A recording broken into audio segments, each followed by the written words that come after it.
Hey everyone, this is Chris and Sandy Benton with the Chris and Sandy Show. We get up close and personal, some amazing guests throughout the entertainment industry. And today, like I say on every episode, we got a great one for you. Who do we have? We have a country music singer from my home state of Kentucky, John Michael Montgomery, with us today. He has had 36 singles, 7 of which reached #1 on the Billboard Country Singles charts. I Love the Way You Love Me, I Swear, Be My Baby Tonight, If You've Got Love, I Can Love You Like That, Sold, the Grundy County Auction Incident, and The Little Girl. I Swear and Sold were also the #1 country singles of 1994 and 1995. He also received the CMA Horizon Award, was named the ACM's top new vocalist, setting off a long series of awards that included CMA's Single and Song of the Year, Billboard's Top Country Artist, and a Grammy nomination. And we're excited to have him on the show. Yes. So welcome to the show with a resume like that. Yes, welcome. Thank you. Thank you. Well, thanks for all that. I've been a very fortunate and blessed young man in my career. So Sandy, you're from Kentucky. What part? I am Pikeville area, Eastern Kentucky. Okay. Yeah. Okay. Yep. I've been up there a few times. My bass player's from that area. Yeah. She was the first person I ever heard what a holler was. I was like, what? Yeah, he did not know what a holler was until he met me. And I remember when we met, because we met on, we met online. So I drove up there to go see her, and I'm behind her, and she's taking me through all these mountain area, and I'm sitting there like, where are we going? Because I live on one of those 1-lane roads up there. So I'm sitting there like, she's going to take me in to kill me here, Oh yeah, hey. There's a lot of people that did go down there and didn't come back out, to be honest with you. Probably with all did. 1-lane roads and hollers, I tell you what, you got to learn. I ran into a guy that did a lot of operations. He's from Oklahoma, and and I said, "What brought you to Kentucky?" He said, "All the car wrecks." Yeah, he said, y'all don't have any side roads. It's like you got a road and then a tree and then a ditch." And he said, it's every week I'm doing an operation on people, sewing them back up and fixing them from, And I was like, "Hey, you definitely got to." The funnest part when I was in school and we were on the school bus, and they didn't close school down back much even with the snow. You was riding on that school bus, just slipping and sliding to the next stop, but fun times though. I'm obviously partial to it. I love the look and the area and the people of Kentucky, and of course my football UK Wildcats. I'm a basketball Wildcat. Absolutely. What's funny is my dad was a huge UK basketball fan, and I am as well. So. See, we agreed when we first run out of state, or you'll get run to Louisville if you ain't. So. and we actually agreed when we first married, because of course I'm a big Georgia fan, because in Georgia here, I was like, okay, we came to an agreement. We will root for Georgia for football, and we will root for Kentucky for basketball. Yeah, had to compromise there. Fair enough. They were due. I'll tell you, Georgia. I know a lot of folks from Georgia that in the music business, and let me tell you, they are hardcore football fans there. So my as a matter of fact, my daughter's engaged to an artist, Travis Denning, who's from Georgia. And we actually watched the game with them, and that's the first time I'd actually seen a real Georgia football fan in action. It's intense, I tell you. They are, but we're kind of the same way. Of course, I've always been a closet college football fan and a closet UK football fan.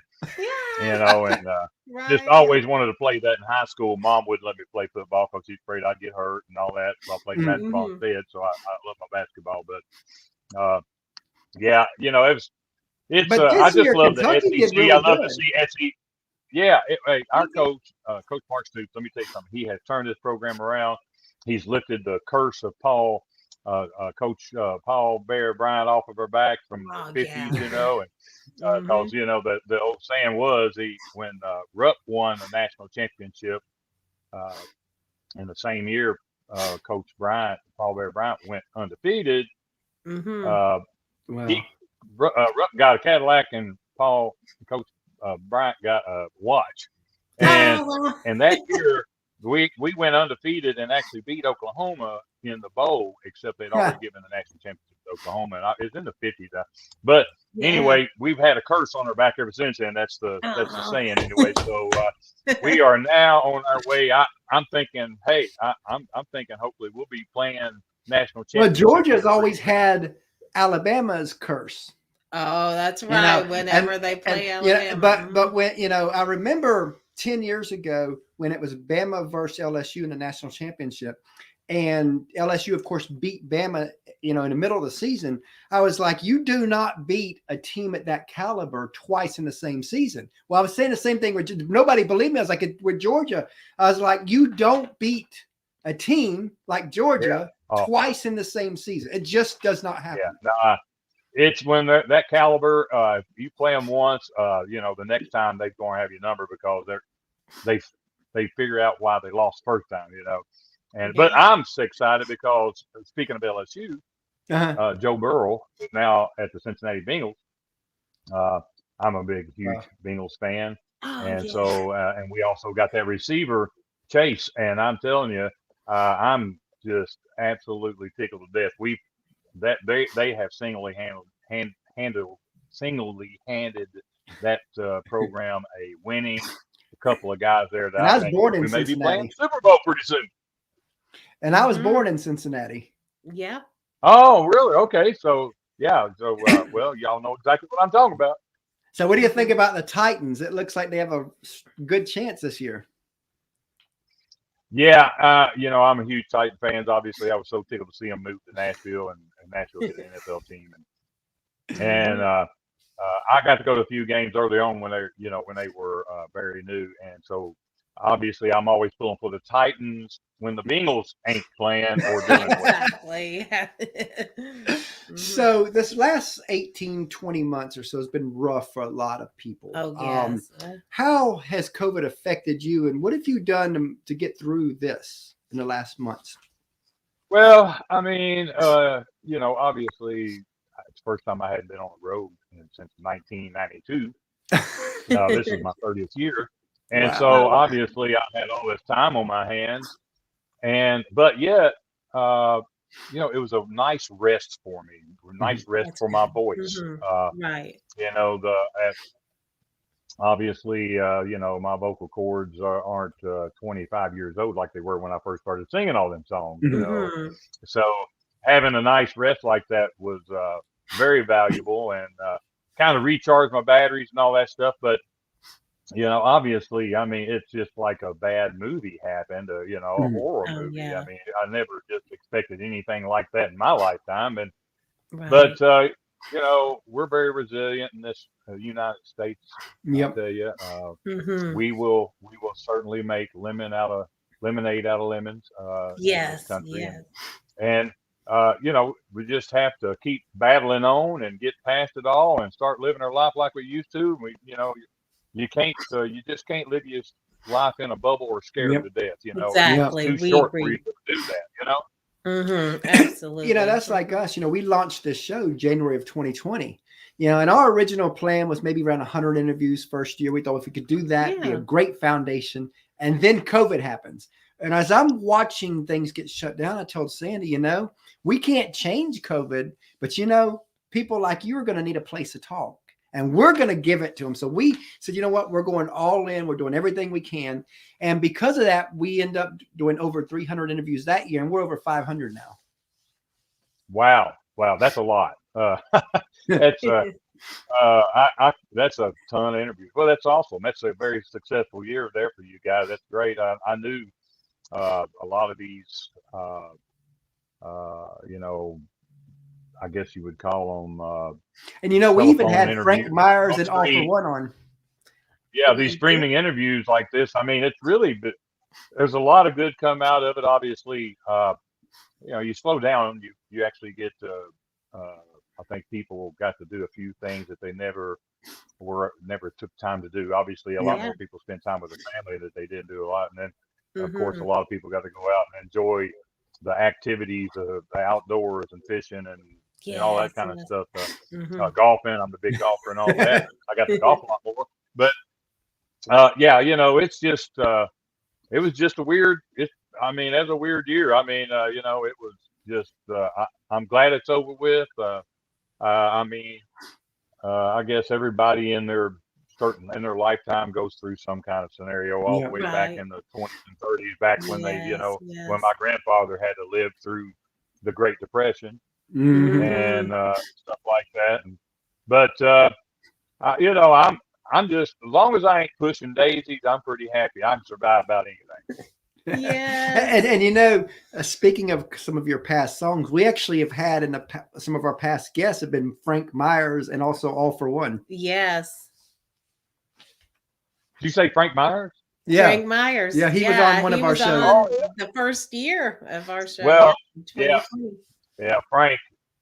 So my story with Frank, the first time I ever met him, I had set up a write with him. And it was after I was cutting the album that I Swear was on at the time.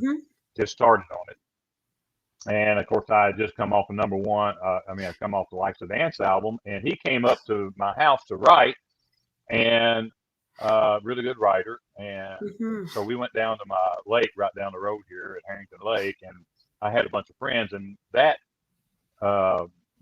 weekend, I Love the Way You Love Me was going number one. And Bob Kingsley's going to be saying my name, now number one record, John Michael Montgomery. I was thinking, I grew up listening to this guy, and he's getting ready to tell me I have a number one record on American Country Countdown.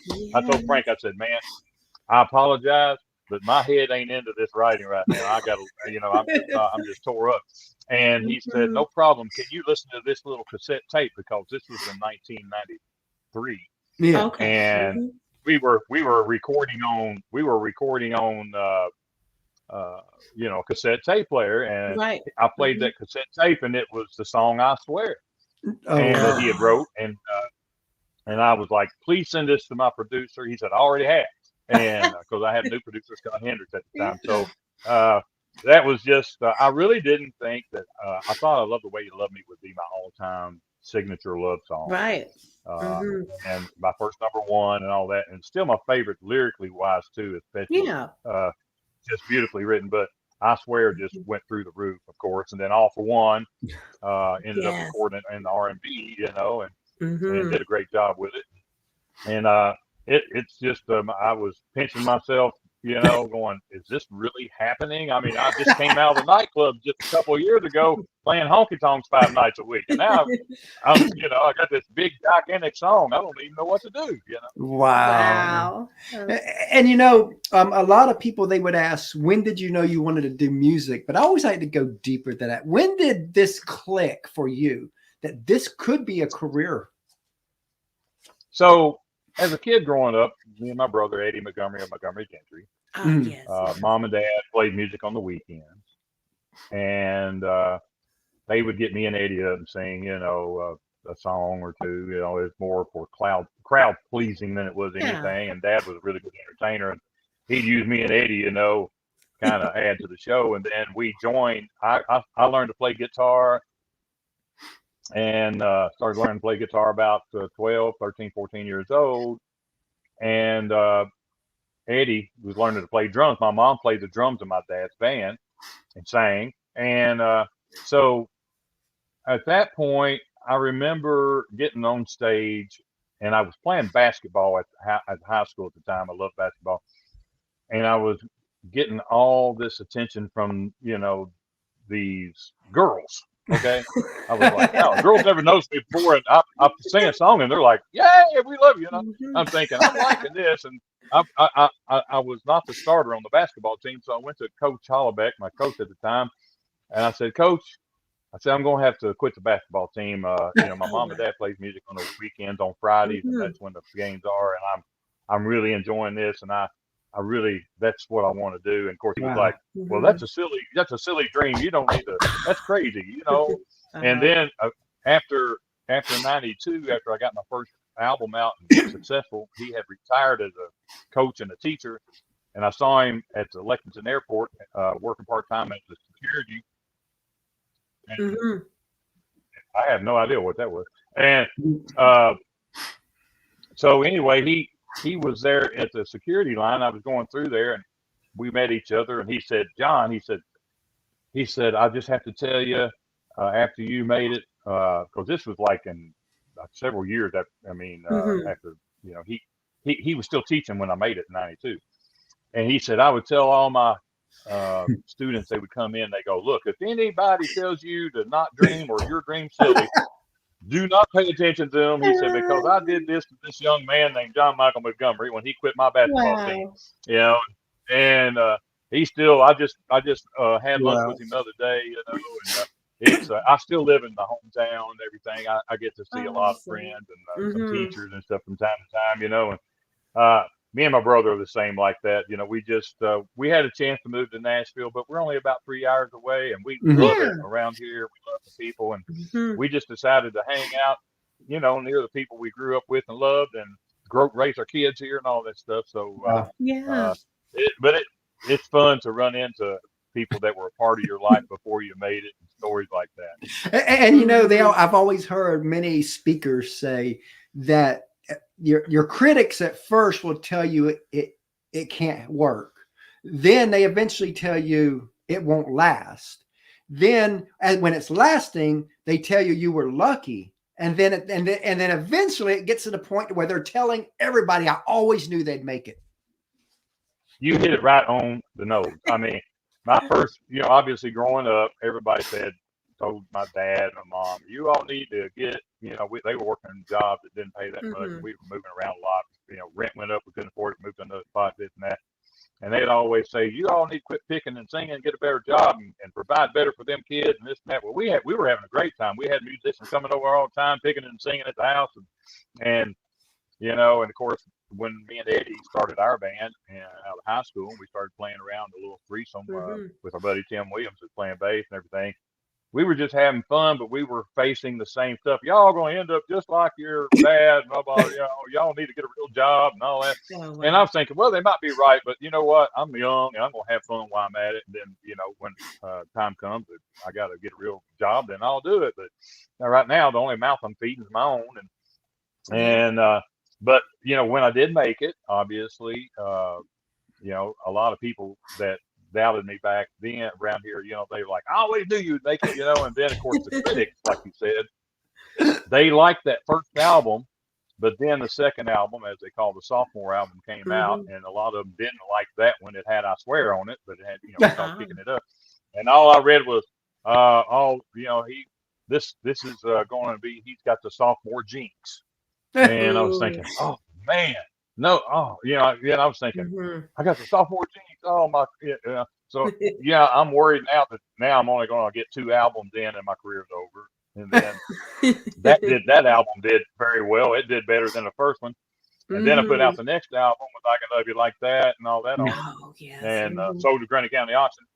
And next thing you know, 10 years went by, and like you said, all these people were going, I always knew that you were going to make it, you know. And but hey, the thing about it is, I tell people 99.9% of the time they're probably right, because it's tough. That you know, I never thought I was going to make it. I mean, I always dreamed that I'd be, you know, would love to be able to, you know, do what I'm doing. But the reality is, it's like a college football or basketball player's chances of making it on the NBA or NFL.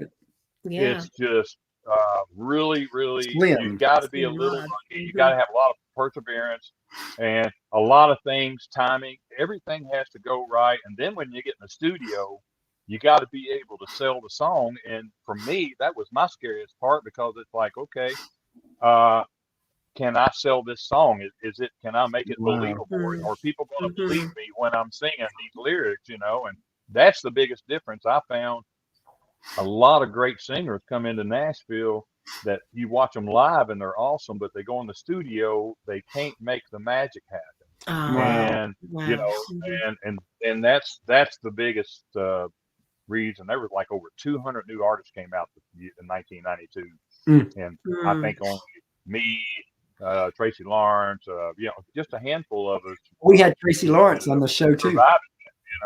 Yeah, Tracy, we've known each other. We're on the same label and everything, you know. He came out with Sticks and Stones, and just a few months later, I came out with Lights and Dance, and then Records. You know, I mean, we were rocking, and I mean, we didn't get to see each other much back then because he was, you know, we were ships passing in the night. Obviously, I mean, he was rocking, his career was rocking, my career was rocking, and you don't really get to hang with a lot of your label mates a lot of times when you're that busy. And just kind of leads me perfect into where I want this to go. Because we talked a lot about the good side of this, but as a lot of people, they see the glory in what you do, but they don't see the grind, the sacrifice, the tears, the struggles it takes to get to your level. And I always want to talk about that because like you were just talking a little piece of it earlier, it's a tough industry. And I think that we can't do it justice if we don't talk about that, because I think that, a lot of people think if I've got the talent, I can make it. But like you said, it's timing, it's work ethic, it's everything. So tell us a little bit about some of the struggles you've had to go through and even sacrifices to get there where you were at the beginning. Well, I mean, I had old junky cars. I was making $150 a week when I was playing 5 nights a week. And I waited tables during the day. I helped roof houses. I helped frame houses. I helped build swimming pools. I did everything and this and that just to supplement a little income, because you're not making a lot of money playing, picking and singing, and of course, I couldn't afford a place to live. So, I mean, I either was living with a friend at sometimes, and sometimes I just pulled the car around the back of the club and sleep in the back seat, and stuff like that. But I wrote this song called "A Few Cents Short."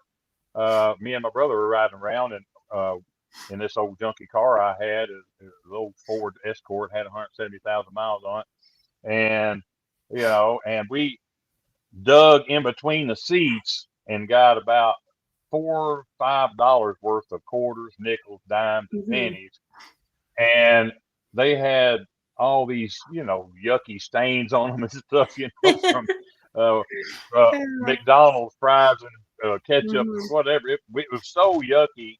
But basically, I needed some gas and in my car, and I was too embarrassed to take the change into the bank and have them roll it up for me. So I went in and asked them if they would give me some free rolls, and me and Eddie sit there and packed them, with the rolls, and went back there and ended up with about $4 or $5. Well, this is like 1986 or 7. Okay. And that $4 or $5, actually, I put $3 in my car, and it almost gave me a half a tank. And the rest of it, me and Eddie went and got us some hot dogs and at the bar we were playing for. I think we got them for 50 cents a piece or something, So we ate, had a half tank gas and filled our bellies up for $5, but it was with some old loose change. So I wrote this song about it called "Looking." It starts off looking for spare change. Wow. Heck,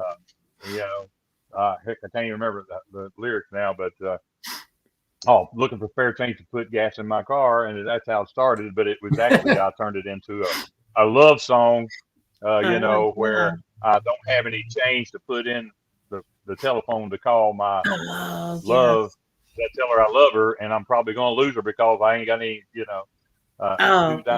long distance, and 2 dimes and a nickel is all I have. So what you needed was the other song on that. Here's a quarter, call someone who cares. You needed them to give you that quarter. Yeah, exactly. If I'd known Travis Tritt back then, might have saved my love life back then. And I might have got another hot dog out of her, a happy one.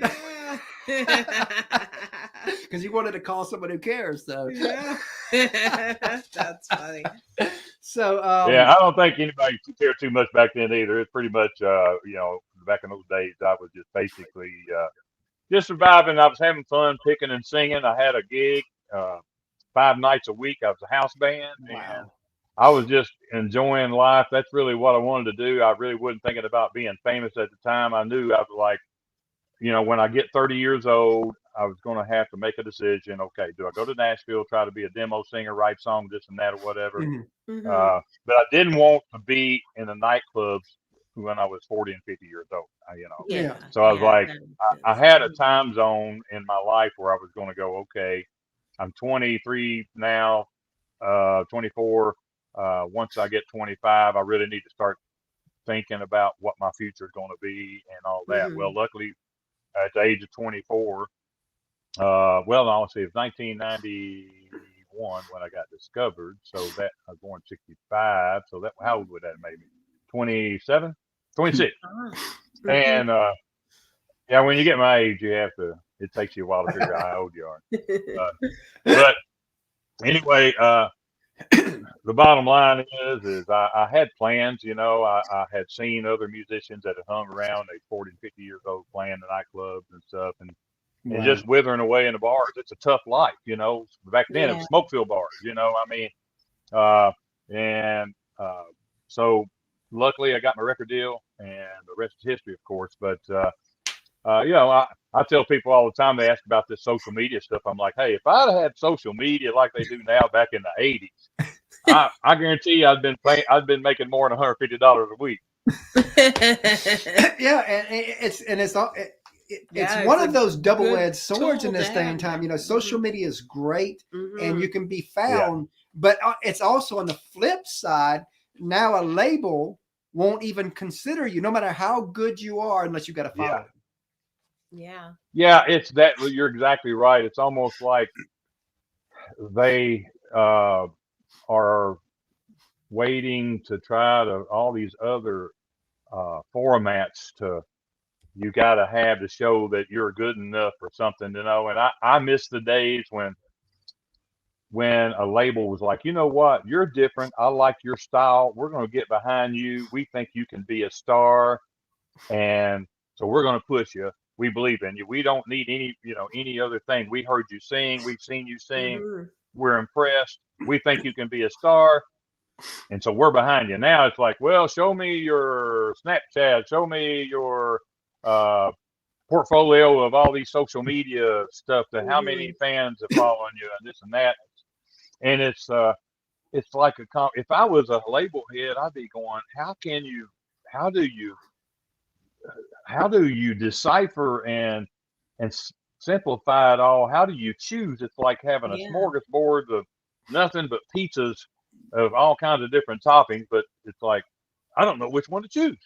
They all look the same. Some of them are a little different. But it's like for me, it's like, what stands out? What artist stands out? I wouldn't care about all these followers and stuff. But I'm old school. I mean, the way they do it now, it's like, well, if you're impressing this many people and they're following you, that many people following you, you must be doing something right. And so we'll take a chance on you, and so it works for some people don't. Like you say, I think comes the bottom line. You have to go in that studio and you got to make that magic happen. Yes, that's the fans are the final say when it comes to it. I mean, like you say, we had fan clubs back in my day, and the fan clubs were great, except when the label dropped you, all of a sudden, and you didn't get played on radio, and you weren't doing any more albums, and no other labels would sign you. The only people that knew you were still out there doing touring was your fan club members.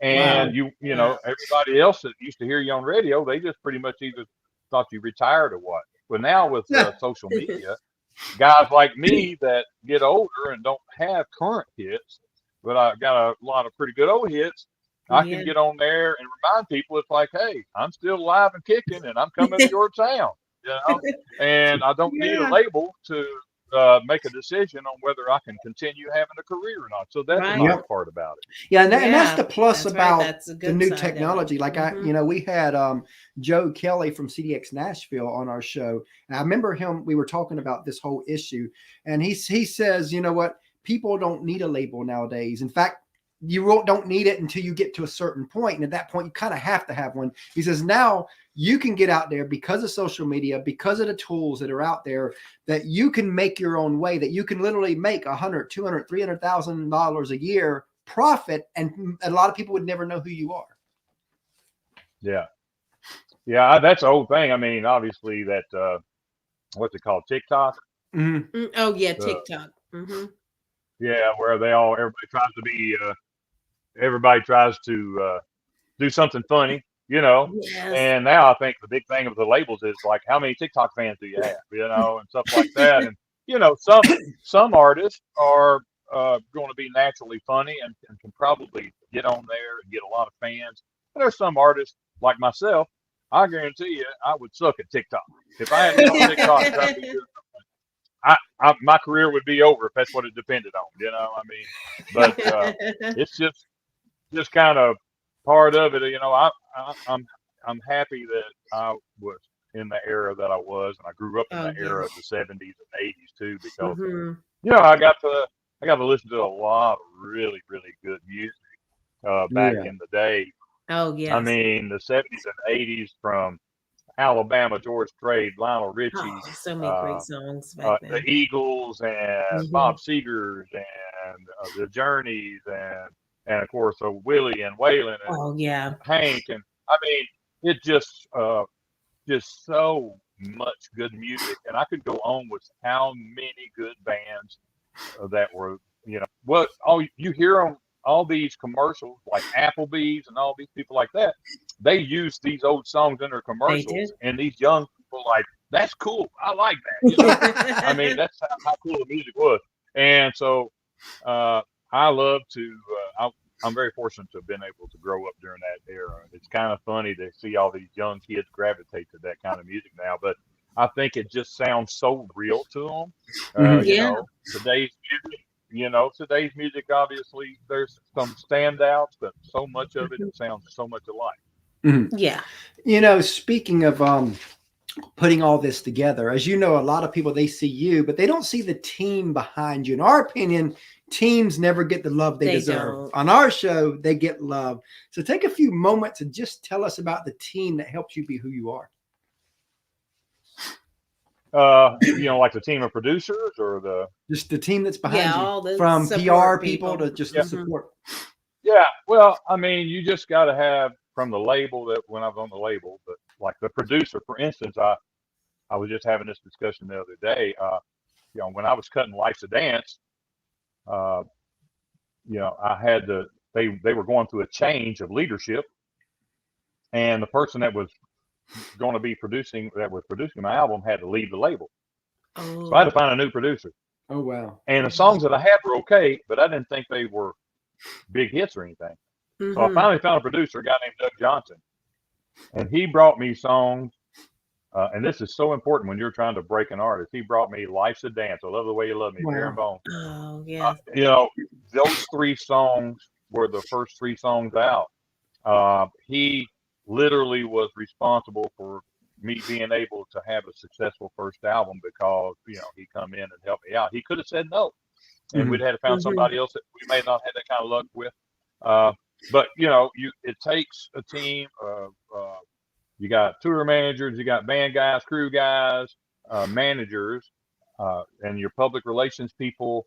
I didn't know who a public relations person, what a public relations person was. When I signed with Atlantic, they said, "This is your public relations lady." I went, she was a lady, and I was like, "What do you do?" She said, "Well, the first thing we're going to do is we're going to take you and get some media training." Wow. And the second thing, she's like, "I'm the one that sends out all the stuff on you, and all that stuff." Oh, okay, cool. And then you got the people that get your albums out to all the big markets and stuff like that, your marketing people. There's just so many things that happen, and they all got to happen, work together like a well-oiled machine. Yep. And at that time, Atlantic Records had a really well-oiled machine working at the time, and they believed in me as an artist, and they let me have some input. Many times I saw artists that didn't do well with songs or didn't have songs, and they couldn't understand. And I was like, "Well, where are you finding your songs?" He said, "Oh, well, I just cut whatever the label gets." Oh wow. Oh wow. Well, sometimes they get it right, but sometimes they don't get it right. That's like if I'm going to sing a song and I'm going to live with it for the rest of my life, if it's a hit, luckily, I want it to be a song that I like. I don't want to be. I heard this story that Keith Whitley absolutely hated singing, Miami, Miami. Oh, and it came from a guitar player that played with him at one time. And I was thinking, my goodness, I could not imagine getting up and having to sing a hit record, one of my biggest ones, and it's one I hate. But you got to do it because the fans listen. Yeah. And I've heard rock and roll guys say that all the time. I hate that song, this and that. I hate singing that. I think Billy Ray Cyrus said that about Achy Breaky Heart. Yeah. And it's like I just work so hard to try to make that not happen. It's so hard to find. Sometimes you got to trust the producers and a label. Like, for instance, Lights of Dance. I like Lights of Dance, but I really hadn't sang songs like Lights of Dance. I sang love songs and old hardcore, break your heart, crying your beer, country songs, and a little bit of Bob Seger. But Lights of Dance was more a philosophical type song, and they wanted to put it out first, and I was like, oh, you got to put I Love the Way You Love Me out first. That's a big old ballad. That's got to be first. That's what I love. And they were like, no, trust me. Lights of Dance needs to be your first single. Wow. It's you nailed it and everything. And of course it was mid-tempo and all that stuff. And I just didn't understand.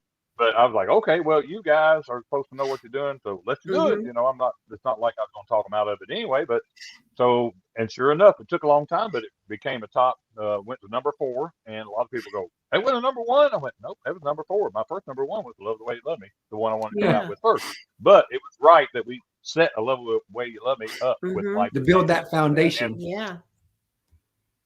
And the thing about it is Lights of Dance, I had no idea how powerful those lyrics were until I got out there and singing it, and the stories of the people coming up to me, that song changed my life. I was in a bad place, and so that song I appreciated as time went on more and more, and than I did back when I first put it out. Wow. Speaking of teams, we have a third co-host, our 10-year-old little boy. He just turned 10. We allow him to come on and ask a few questions. So Sandy's going to go get him. I'll get him. And we've got an almost 3-year-old that when she gets older, that she'll be plugged in the show too. Because, again, we're a family affair show. So, we let, and everybody loves this when little Chris comes on and all that. What's your name, Chris? Yeah, it's just, he's a Chris Jr., but we call him Little Chris. Okay, all right. Did you say he was 10 years old? Yeah, we started. Awesome, man. I just turned 50, and I have a 10-year-old and a almost 3-year-old. Well, hey, you ain't gonna have to worry about not being busy. That's for sure. And then you're trying to build this show around all this, and that's it can be tough sometimes. Hey, Chris, how you doing, buddy? Doing good. Hi, John Michael Montgomery. So, what's your favorite food? My favorite what? Food. Oh, my favorite food? Well, about everything that sits in front of me. I'll be honest with you. I love everything from brown beans, soup, beans, and cornbread to steak to sushi. I probably eat things that would make you want to barf. I'm a food connoisseur. I literally will eat things that my friends go, "You're going to eat that?" I'm like, well, why not? I love all kinds of different foods, all kinds of different textures and everything. There's really not anything that I don't absolutely love to eat. But I would say at the end of the day, if I just had one thing sitting in front of me, it would be probably, I love my soup beans and I love my cornbread. And it's just I've always loved that growing up. But I like everything from, I love chicken livers, and I love, like I said, I love that sushi that's ready to walk away off your plate. That's the kind of sushi I like. And if you can't eat it all, you can take it and use it for bait for fishing. Yeah, there you go. That's what I like. Because what's yours? Mine is pizza. Well, let me tell you something. Pizza's way up there for me too. If it didn't give me so much heartburn, I'd probably eat that a lot more. I love pizza a lot, but unfortunately, all that sodium kind of gives me a little bit of heartburn. My stomach's seen a lot in its day, so I've had to kind of calm down some of the types of foods that I can eat or how much I can eat. Okay, so what's your favorite TV show? Oh, I'm thinking anything in sports. I love it. I mean, I can't really say I like some series. Of course, I grew up loving Star Trek and things like that. Just absolutely loved any kind of sci-fi stuff. I loved it. Uh, I was big into video games and stuff like that too. Loved my video games growing up. Wow. Uh, And but yours? I'm a huge sports fan. I mean, I will sit all day and watch golf. Okay, all day. I mean, people are going, "How can you watch golf all day long?"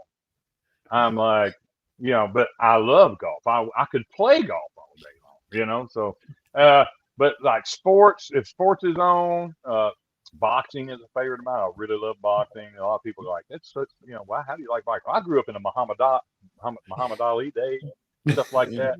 I mean, uh, George Foreman, all that stuff, but I can't really say that I got any one certain favorite that I would absolutely,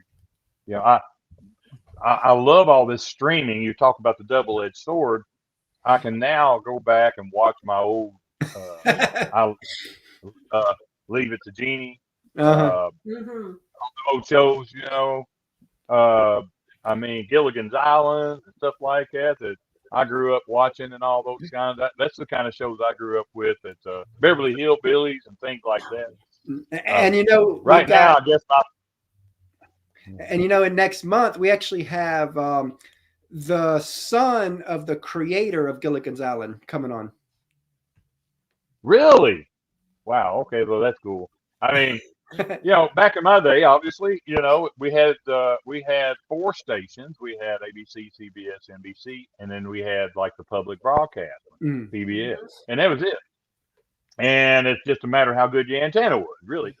And luckily, Dad was a part-time TV technician, so we usually had a pretty good antenna. So you kind of loved the shows that they had on at the time, and wasn't a whole lot of other options. And when I wasn't able to watch TV, I mean, my favorite thing to do is I'm an outdoorsman. Sitting in the house is my least favorite thing to do. I will sit in the house and watch TV, or I'll sit on the bus, my tour bus, and watch TV if it's raining or there's a really good sports on, but otherwise I'm outside. I'm either trying to work on some stuff outside. I love to bush hog. I love to go fishing. I love to go golfing. Anything outside to me in this beautiful world that we have is the best TV in the world. Because what's yours? Mine is SpongeBob. What's that? Mine is SpongeBob. Favorite TV show? Well, you know what? That's funny because my kids growing up, I watched a lot of SpongeBob, and they loved it, and I loved SpongeBob. I thought that was one of the coolest cartoons I watched about every episode of SpongeBob while they were growing. And they still got new ones coming out. Oh yeah, so now my kids are in their 20s, so SpongeBob is long gone. I have to wait maybe until some grandkids come around or something. But but I got to go to Disney World and places like that with them. I mean, I always wanted to go to Disney World growing up, but wasn't able to. Couldn't really afford to. But once my kids, me and my wife, we had our young kids, and we were able to go to Disney World, stuff like that. Got to enjoy some of those things in life. I think every kid should be able to enjoy. But it's I've been very fortunate the way I grew up. I got to enjoy a lot of things. And next, what's your favorite movie? What's that? What's your favorite movie? My favorite movie? Yes. Well, I tell you what, my favorite. It's not really a movie. It's more of a made-for-TV movie, and it was about, I think it was like 4 days long, and I'm drawing a blank on the name of it right now.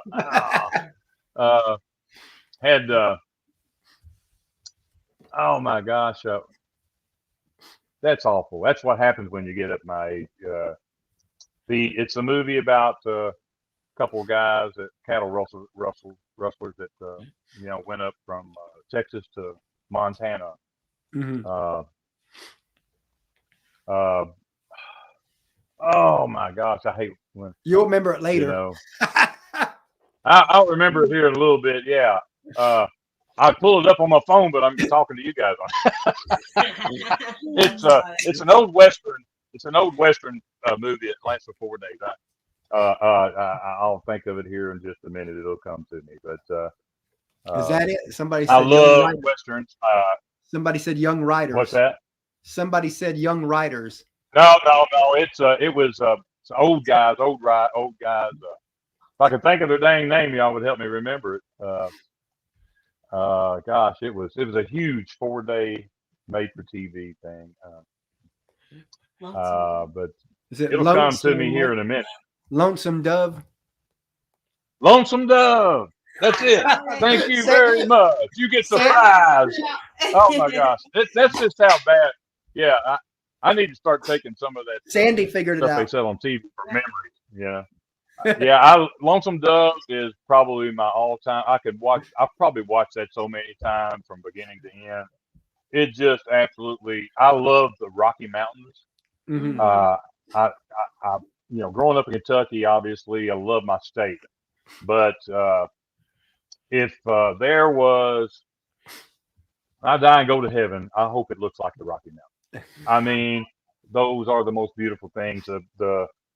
Just the creeks, the snow-capped mountains, it's just so beautiful to drive through, and that story that right there kind of emboldens that a little bit. They don't go up through the Rockies as much, but just that drive up through the middle America and up into Montana and all that kind of stuff. I've been out that way and through all those states. The Heartland and the Rockies, and it's just so gorgeous. I don't know. It's almost like if I die and get reincarnated, just make me a cowboy and let me be born out there. But I'm an outdoors guy, so that kind of stuff I really love. But yeah, Lonesome Dove, I just think it's the coolest made-for-TV movie out there, and I'm another name. I love those actors. I still watch all those actors that are in there. I watch their movies and other movies too. All right, mine is Minions movie. What is it? The Minions movie. Yeah, the Minions. Despicable Me. Yep. Oh, the Minions. Oh, yeah. I know what you're talking about now. You got to understand how you're talking to an older guy here, so it takes me a minute to so-called that in the Minion movie. I know who you're talking. As a matter of fact, did they sing "I Swear" on one of their? They did. They did. Despicable Me too. Despicable Me. That's what it was. Yeah. Yep. So. They did. And that's their favorite one. Anyway. And that's his favorite one. Oh, great. Well, there you go. All right. Bye. Thanks. Appreciate it. It's nice talking to you, Chris. Yeah, he's been on almost every episode, and he definitely loves to be on the show. He's been on. We're going to eventually do his own podcast probably by next summer. Yeah, sometime around then. Well, that was awesome. Thanks. I appreciate that. He was fun to talk to. My earbuds for some reason are just not very clear. They're my backup. We get it. So so sometimes it's just not coming as clear as my other one was. So and my hearing ain't the best, being about 40 years with music in my ears either. So. All right. So, what are some sources of inspiration for you?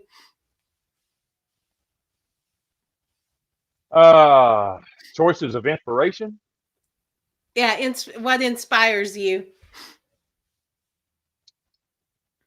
You know what?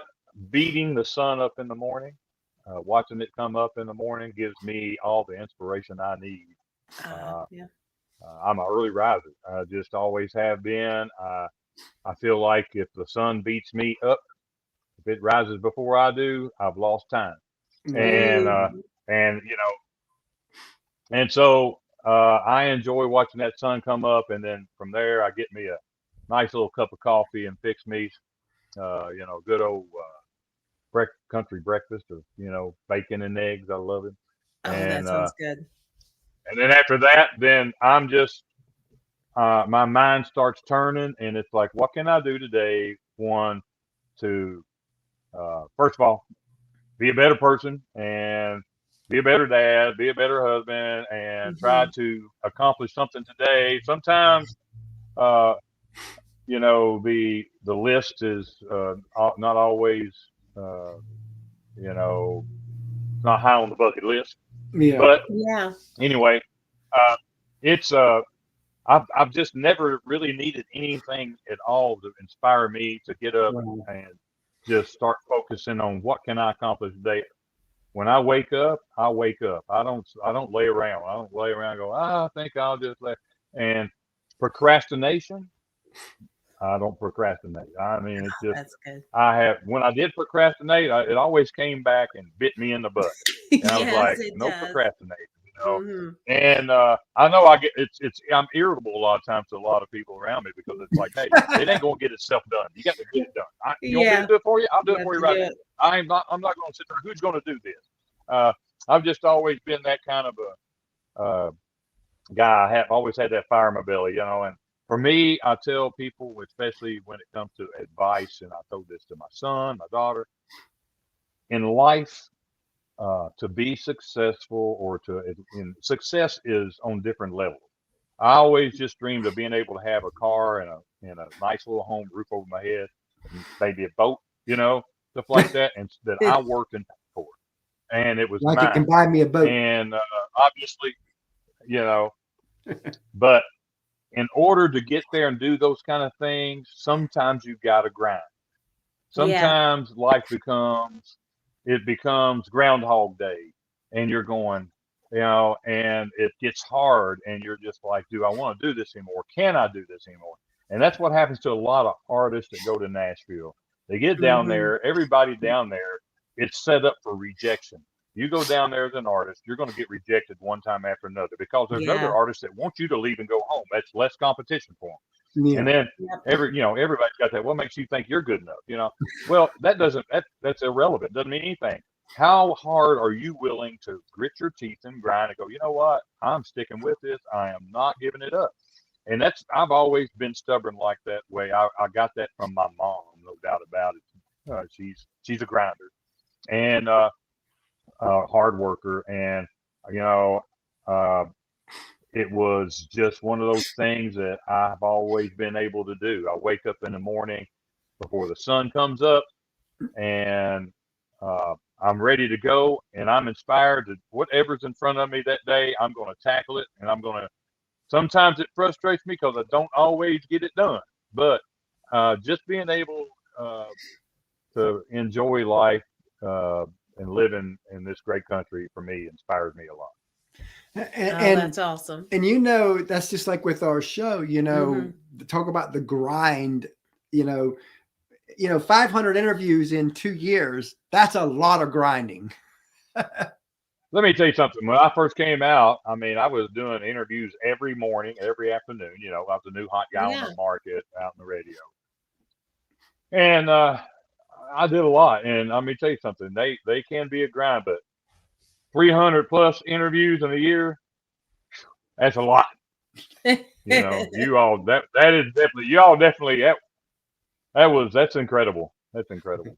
we love doing it. And what would you like for your legacy to be? What would you like to be known and remembered for? Well, obviously, I want, as a father, I would hope that my kids, felt like I did the best I could to be a good dad. You question yourself every day. Of course. I mean, Hmm. it's just this the way life is. I mean, sometimes I'm thinking, man, I think I did good on that one, and sometimes you're like, boy, I don't think I did very good on that one. Yeah. And and just uh, for people around me, I'm a very go out of my way person. I don't want anybody to do anything for me, but I love doing things for them. It makes me the happiest when somebody needs something, I go, let me take care of that for you. I love doing that.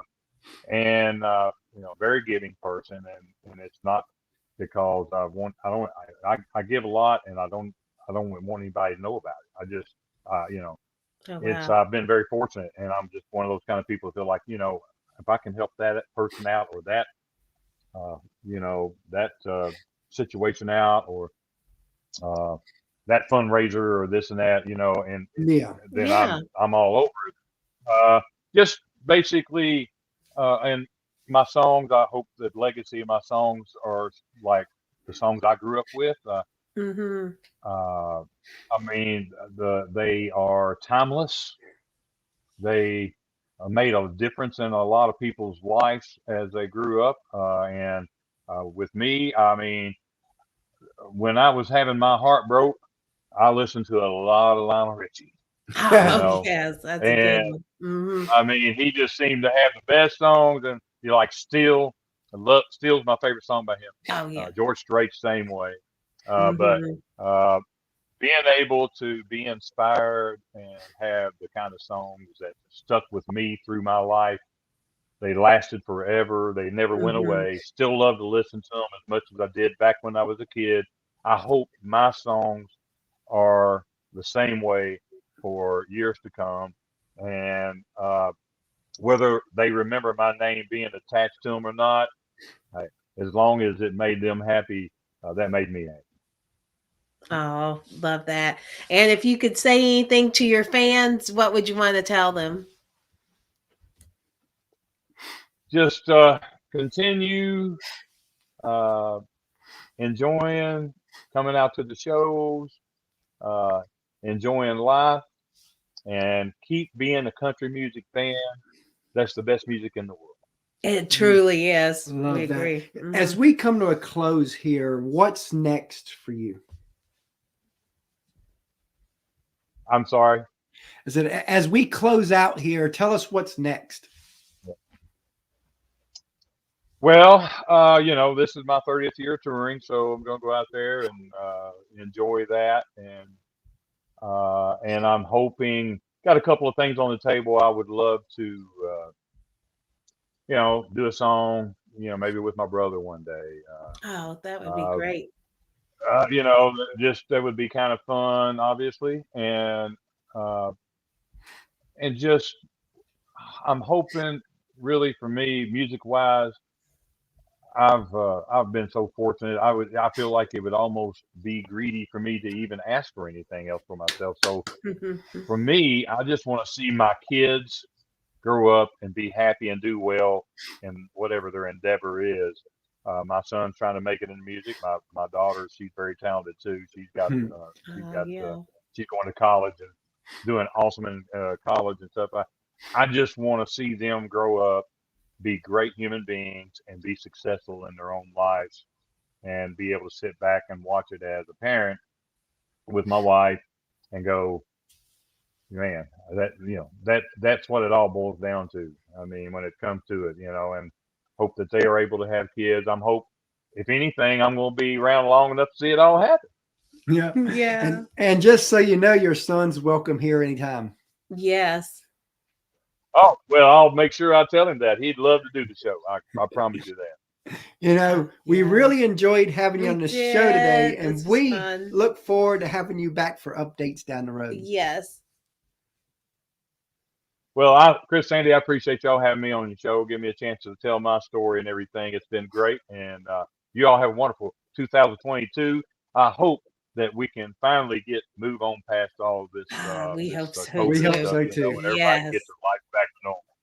Yep. Absolutely. Thank We you very enjoyed much. it. You have a Thanks great so much for your time today.